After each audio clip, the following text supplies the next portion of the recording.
నాకు ఒక డౌట్, ఇంతమంది ఫాలోవర్స్ ఉండే ఒక అకౌంట్ కి పోలీసులు ఒక మెటా వాళ్ళకి కంప్లైంట్ పంపించగానే సస్పెండ్ చేస్తారా అని నాకు పెద్ద డౌట్. లేకపోతే ఏమైనా ఫాలోవర్స్ లేకపోతే నాన్ ఫాలోవర్స్ ఏమైనా రిపోర్ట్ కొట్టడం వల్ల ఏమైనా ఐడి సస్పెండ్ అయిందో మనకు కరెక్ట్ గా తెలీదు. మీరు ఏమనుకుంటున్నారో కామెంట్ చేయండి.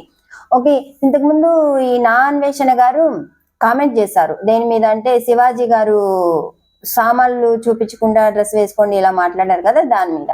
నార్మల్ గా శివాజీ గారు సామాన్లు చూపించకుండా మంచిగా డ్రెస్ వేసుకోండి అంటే అది నార్మల్ గా అయ్యుండేది. ఆ వర్డ్ వాడడం వల్ల అంత పెద్ద ఇష్యూ అయింది. తర్వాత శివాజీ గారు వెళ్ళి మహిళా కమిషన్ వాళ్ళకి సారీ చెప్పడం, అదంతా ఎప్పుడు సద్దుమణిగిపోయింది.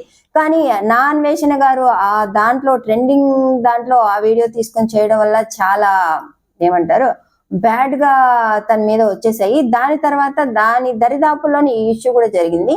సీతాదేవి మీద అండ్ ద్రౌపది మీద చాలా పిచ్చి పిచ్చి కామెంట్స్ అన్ని చేశారు. హిందూ దేవుళ్ళ మీద చాలా పిచ్చి పిచ్చి కామెంట్స్ చేయడం వల్ల చాలా మంది అన్ఫాలో చేసేసారు. ఇంతకు ముందు తనకి ఇన్స్టాగ్రామ్ లో 1.8 మిలియన్ ఫాలోవర్స్ ఉండేవాళ్ళు. ఈ స్ట్రగుల్స్ అన్ని జరిగేటప్పుడు 1.3 మిలియన్స్ అయ్యారు. అది నిన్న ఈవినింగ్ అయితే పూర్తిగా అది కూడా సస్పెండ్ అయిపోయింది. ఇది మాత్రం భారీగా దెబ్బే అనుకోవాలి. ఇలాంటి పిచ్చి పిచ్చి కామెంట్స్ అన్ని చేయడం ఎందుకో నాకు అర్థం కాలేదు. నేను ఇంకొక వీడియో కూడా నాకు బాగా గుర్తుంది. ఒక వాటర్ మిలన్ ఒకటి పెట్టి దానికి హోల్ చేసి పిచ్చి పిచ్చిగా వీడియోలు చేయడం, ఇదంతా అసలు సమంజసం అంటారా? అసలు నార్మల్ గా మంచిగా చేయొచ్చు, అంత గలీజ్ వీడియోలు చేయాల్సిన పనే లేదు. అండ్ నాకు ఇన్ఫ్లుయెన్సరే పేరు కూడా గుర్తు రావట్లేదు, తన్ని బ్యాడ్ గా కామెంట్ చేశారు. అతని నేమ్ గరికపాటి గారి మీద కూడా బ్యాడ్ గా కామెంట్స్ చేశారు. అంత పెద్దవాళ్ళ మీద మనం ఏదైనా మాట్లాడేటప్పుడు ఆచితూచి మాట్లాడాలి. అసలు ఇలాంటి పనికిమాలిన మాటలు మాట్లాడాల్సిన అవసరం మనకైతే లేదు కదా. మనకి మంచి అనిపించింది మాట్లాడాలి, అంతేగాని దేవతల మీద మన హిందూస్ ని మనోభావాల మీద దెబ్బతినేటట్టు ఈ వీడియోలు చేయాల్సిన అవసరం అయితే లేదు కదా. వ్యూస్ అన్ని తగ్గిపోయాయి ఇవన్నీ జరిగిన తర్వాత అంటున్నారు నా అన్వేషణ గారికి. కానీ నేను చూసింది ఏంటంటే వ్యూస్ చాలా పెరిగాయి. వీటిలన్నిటిలో ఎవరినైతే ఇలాగా వాళ్ళ మీద మీమ్స్ చేయడము, వాళ్ళ మీద బ్యాడ్ గా ఫోకస్ చేయడం అలా చేసినప్పుడు వాళ్ళకు వ్యూస్ బాగా పెరుగుతాయి.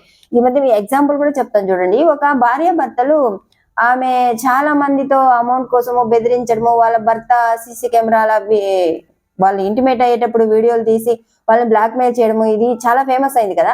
దాని కూడా ఫస్ట్ ఆమెకి 1100 మంది ఫాలోవర్స్ ఉండేవాళ్ళు. దాని తర్వాత ఆ ఇష్యూ జరిగినప్పుడు ఆమెకి ఎంత మంది ఫాలోవర్స్ పెరిగారో ఒకసారి ఐడి గుర్తులేదు నాకు, మీరు వెళ్ళి గమనించి చూడండి. ఇప్పుడు ఇన్స్టా ఐడి డియాక్టివేట్ అయిన తర్వాత అన్వేష్ గారు మారతారని మనం అనుకోవాలి.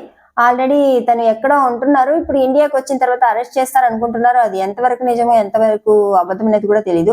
ఇంతకు ముందు హర్ష సాయి మీద కూడా ఇలాగే వచ్చాయి. ఇండియాకి వచ్చిన తర్వాత అరెస్ట్ చేస్తారు అనుకున్నారు, అదేం జరగలేదు. అన్వేషణ గారి అకౌంట్ డియాక్టివేట్ అవ్వడం మీద మీ ఒపీనియన్ ఏంటో చెప్పండి.